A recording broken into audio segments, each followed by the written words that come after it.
사는 게 힘들어질 때가 있습니다. 하루 종일 바쁘게 움직였지만 아무것도 한 것 같지 않고 사람들과 함께 있었지만 마음은 더 외로워집니다. 무언가 일이 꼬이기 시작하면 연달아 실수가 이어지고 작은 말 한마디에도 쉽게 상처받는 자신을 발견하게 됩니다. 그럴 때 우리 마음속에 가장 먼저 드는 생각은 다 내 탓이야 라는 말입니다. 모든 문제의 원인을 스스로에게 돌리고 일이 잘못되면 먼저 자신을 비난합니다. 그 일이 누구의 책임인지 따지기도 전에 내가 잘못해서 그래. 내가 부족해서 그렇지. 이렇게 자신을 몰아붙입니다. 처음엔 조심성이 많아서 그런 줄 알았지만 시간이 지날수록 그건 습관이 되어버립니다. 늘 스스로에게 엄격하고 잘한 것보다 부족한 것을 먼저 봅니다. 칭찬을 들어도 한 귀로 흘려보내고 비난은 오랫동안 마음속에 남겨두며 자신을 괴롭힙니다. 그러다 보면 결국 자책은 자존감의 뿌리를 흔들고 자신을 아끼는 마음은 점점 작아지며 삶 전체가 무너져 내리는 듯한 느낌을 받게 됩니다. 하지만 이 모든 마음의 고통은 정말로 내 탓일까요? 부처님께서는 인간의 고통에 대해 이렇게 말씀하셨습니다. 모든 고통은 그저 조건의 결과일 뿐이다. 즉, 누군가가 나를 벌하기 위해 일어난 일도 아니고 내가 특별히 못나서 벌어진 일도 아니라는 것입니다. 삶은 수많은 인연으로 얽힌 그물과 같습니다. 어릴 적 들었던 말, 우리가 자란 환경, 만났던 사람들과 그 순간의 감정들까지 모든 것이 지금 이 순간을 만드는 데 작용합니다. 우리는 그중 단 하나만 보고 이건 내 잘못이야 라고 단정 지어버립니다. 그러나 진실은 다릅니다. 지금 내가 겪는 이 고통은 어떤 결과의 조합이고 어떤 흐름의 한 장면일 뿐입니다. 그것은 마치 비 오는 날 젖은 땅처럼 햇볕을 받은 꽃잎처럼 자연스럽게 그렇게 생긴 것일 뿐입니다. 사람은 실수할 수 있습니다. 하지만 어떤 사람은 그 실수 앞에서 도를 넘는 책임을 지려 합니다. 누가 책임지라고 강요한 것도 아닌데 혼자서 죄인처럼 자신을 몰아세웁니다. 이런 자책은 겸손이 아닙니다. 불교의 가르침에 따르면 이건 올바른 이해가 없는 어둠 속에서 나온 마음에 가깝습니다. 자책이란 마음속에서 조용히 자신을 가두는 방식입니다. 말로는 괜찮다고 하면서도 마음속에서는 자신을 비난하고 되풀이하며 상처를 깊게 새깁니다. 하지만 이상하게도 그런 자책은 처음에는 성숙처럼 보일 때가 있습니다. 내가 책임질 줄 아는 사람이라고, 내가 더 배려 깊은 사람이라고 착각하게 만듭니다. 그러나 시간이 흐를수록 그런 자책은 결코 마음을 맑게 하지 못합니다. 오히려 자신을 더욱 움츠러들게 만들고 점점 세상과의 거리를 멀어지게 합니다. 왜 그럴까요? 그건 우리가 잘못을 반성하는 것과 모든 것을 내 탓으로 돌리는 것을 혼동하고 있기 때문입니다. 반성은 순간을 돌아보고 다음을 위한 성찰이지만 자책은 반복해서 과거를 물고 늘어지며 자신을 끌어내리는 감정의 반복입니다. 불교에서는 모든 고통이 무지에서 비롯된다고 말합니다. 하지만 그 무지는 지식의 부족이 아닙니다. 진짜 무지는 지금 이 고통이 왜 왔는지에 대해 제대로 알지 못한 채 마음대로 해석하는 상태입니다. 우리는 삶에서 일어나는 일들을 자주 단순하게 정리하려고 합니다. 내가 이래서, 내가 저래서, 내가 부족해서. 이런 식의 해석은 깔끔하고 익숙합니다. 그리고 어쩌면 쉬운 길이기도 합니다. 왜냐하면 모든 걸 내 탓으로 돌리면 다른 누구도 탓하지 않아도 되니까요. 분노하지 않아도 되고 억울해하지 않아도 됩니다. 스스로에게 화살을 돌리는 것으로 모든 갈등을 피할 수 있습니다. 그러나 그 대가는 너무 큽니다. 자책은 잠시의 회피일 뿐이며 결국 자신을 다치게 합니다. 무엇보다 그 고통의 원인을 제대로 보지 못하게 만듭니다. 불교에서는 이 세상 어떤 것도 독립적으로 존재하지 않으며 모든 결과는 수많은 인연이 모여 만들어졌다고 가르칩니다.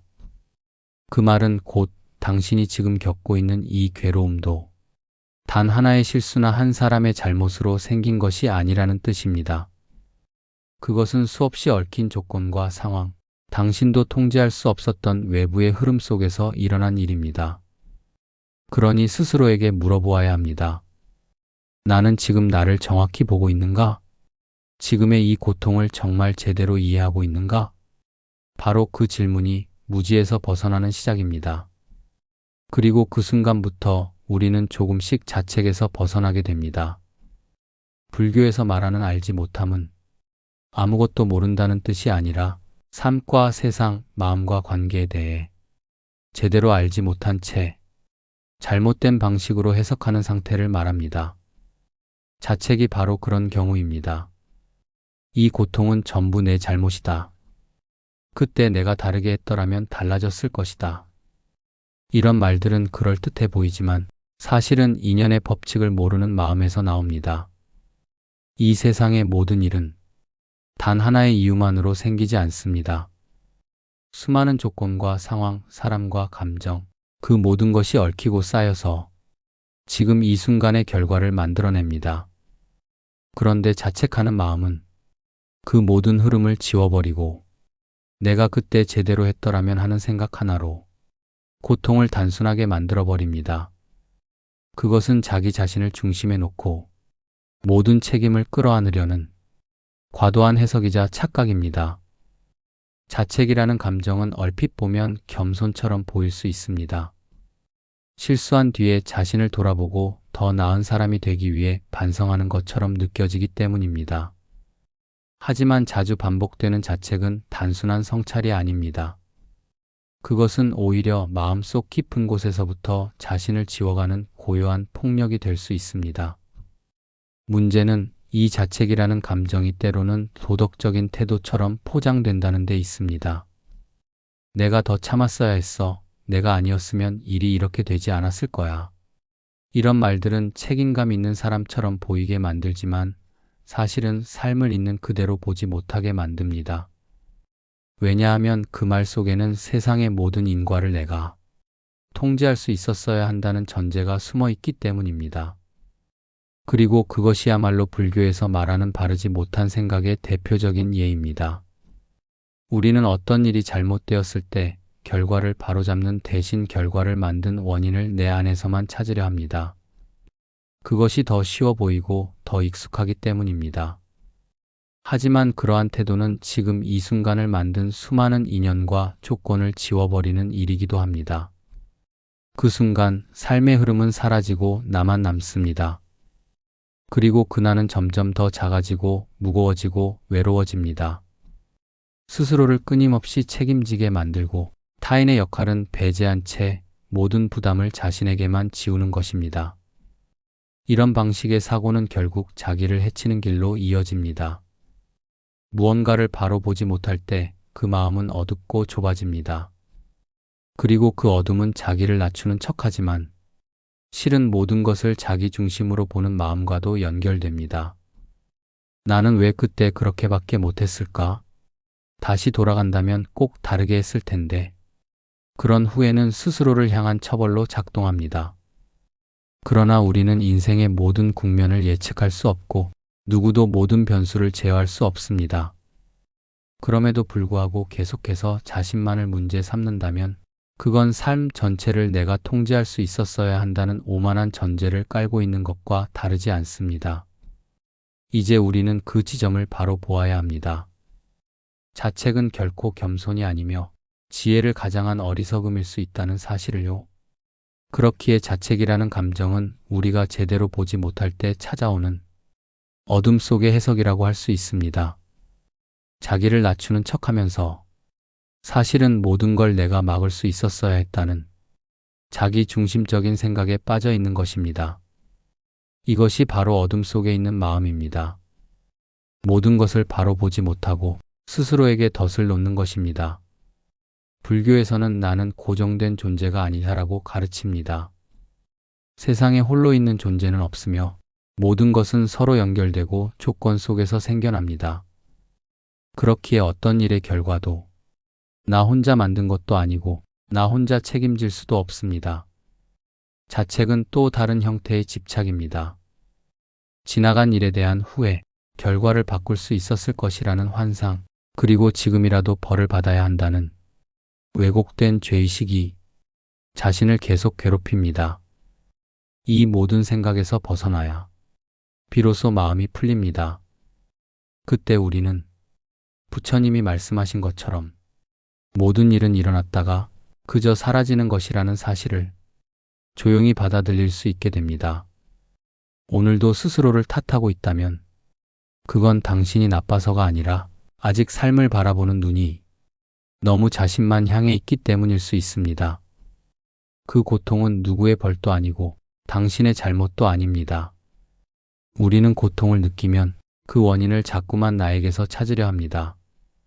그러나 그것은 삶을 너무 단순하게 바라보는 방식입니다. 이 세상에서 일어나는 모든 일은 오직 나 하나로 설명될 수 없습니다. 그 고통이 어디서 왔는지, 왜 지금 여기에 있는지 우리는 끝없이 되묻지만 정작 그 물음은 과연 나는 무엇을 모르고 있었는가라는 깊은 통찰로 이어져야 합니다. 그럴 때 우리는 비로소 세상 모든 일은 오직 하나의 원인으로 생기는 것이 아니라는 불교의 근본적인 가르침에 닿게 됩니다. 그러니 이제는 조금 다른 방식으로 자신을 바라봐야 합니다. 삶에서 일어나는 일들을 너무 성급하게 결론짓지 마십시오. 내가 부족해서 그렇다는 해석은 당신 안의 무한한 가능성과 따뜻한 마음을 가려버립니다. 때로는 멈추어 생각해야 합니다. 혹시 지금 내가 너무 좁은 틀로 삶을 바라보고 있는 건 아닐까? 스스로에게 묻는 그 질문 하나가 어둠 속에 있던 마음에 빛을 들이기 시작합니다. 그리고 어느 순간 당신은 깨닫게 됩니다. 아무리 노력해도 삶은 내 뜻대로만 되지 않고 내가 통제할 수 없는 수많은 흐름이 있다는 것을. 그 깨달음은 약해지는 것이 아니라 진짜 강해지는 출발점입니다.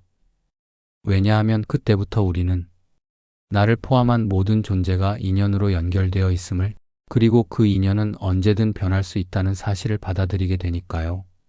모든 것은 지나간다. 이 말은 단순한 위로가 아닙니다. 삶의 본질을 통찰한 가장 깊은 진리입니다. 지금의 이 고통도, 지금의 이 자책도 결국은 지나갈 것입니다. 그러니 너무 오래 머물러 있지 마세요.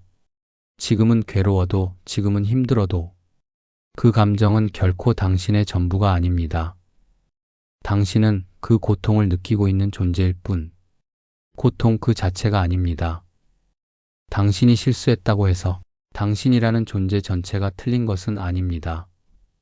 세상은 늘 변화하고 그 변화 속에서 우리는 매 순간 새롭게 태어납니다. 그 변화의 물결 위에 나를 맡길 수 있을 때 우리는 비로소 조금 더 유연해지고 조금 더 자신을 이해할 수 있게 됩니다. 그리고 무엇보다 중요한 것은 자신을 다그치지 않고 바라볼 수 있는 힘을 기르는 것입니다. 지나간 일은 돌이킬 수 없지만 그 일에 대한 태도는 언제든 바꿀 수 있습니다. 더 이상 내가 잘못했어라는 한 문장으로 삶의 복잡한 진실을 덮어두지 마십시오. 그 말 속에 숨어있는 오해와 자신에 대한 불신을 내려놓으십시오. 오늘 하루가 비록 무겁게 느껴졌더라도 그것이 당신의 전부는 아닙니다. 우리는 모두 실수할 수 있고 상처받을 수 있으며 넘어질 수 있습니다. 그러나 그 모든 순간은 새로운 길을 찾는 하나의 계기일 뿐입니다. 다만 그 순간을 지나가게 하십시오. 억지로 머무르지 마시고 고통에 머물렀던 그 마음을 살며시 놓아주십시오. 부처님께서는 말씀하셨습니다. 그 어떤 고통도 그것을 이해하고 놓을 때 사라진다. 이제는 자신에게 이렇게 말해 보십시오. 나는 충분히 애썼다. 이제는 조금 쉬어도 괜찮다. 그 말이 거짓이 아니라는 걸 당신의 삶이 조금씩 증명해 줄 것입니다. 스스로를 탓하느라 멈춰있던 시간을 이제는 나를 위로하고 나를 회복하는 시간으로 바꾸어 보세요. 그것이 바로 자책에서 자비로, 무지에서 지혜로 나아가는 첫걸음입니다. 그리고 그 길의 끝에서 당신은 알게 될 것입니다. 삶은 항상 우리에게 이렇게 말하고 있었다는 것을요. 괜찮다. 너는 너의 속도로 지금 이대로 충분히 잘하고 있습니다.